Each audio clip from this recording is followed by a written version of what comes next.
ইংল্যান্ডে যারা ডিসেবল কিংবা প্রতিবন্ধী, যারা হোম কেয়ার সেবা গ্রহণ করেন, তাদের বিভিন্ন ক্ষেত্রে ফি বেড়েছে।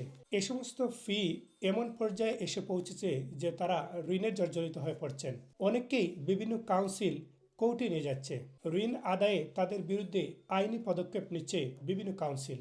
I said, you just kill me. I don't want to die. I don't want to die. I don't want to live this life. আমি আজ এমন একজন মানুষের গল্প বলবো যিনি খুবই হেলথি এবং ফিট ছিলেন। একটি কার অ্যাক্সিডেন্ট তার জীবনকে এলোমেলো করে দেয়। বর্তমানে তিনি হুইল চেয়ারে বসে জীবনযাপন করছেন। তার ঘরে প্রতিদিন কেয়ার কর্মীরা আসেন সেবা দিতে, আর এ সমস্ত সেবা খুবই এক্সপেন্সিভ কিংবা ব্যয়বহুল হয়ে যাচ্ছে।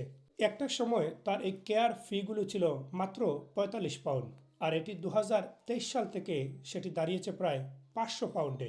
তিনি জানান প্রায় ১৫,০০০ পাউন্ড তার দেনা হয়ে গেছে, আর এই সমস্ত দেনা আদায়ে কাউন্সিল তার বিরুদ্ধে আইনি পদক্ষেপ নিচ্ছে।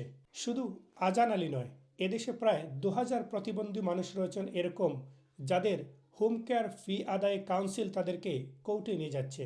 আর নর্থ ইংল্যান্ডে রয়েছে এরকম মানুষের সংখ্যা প্রায় ৪ শতাধিক।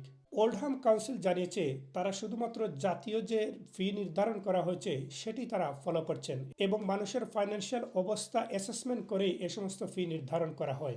ইব্রাহিম খলিল, আইকে নিউজ, ইংল্যান্ড।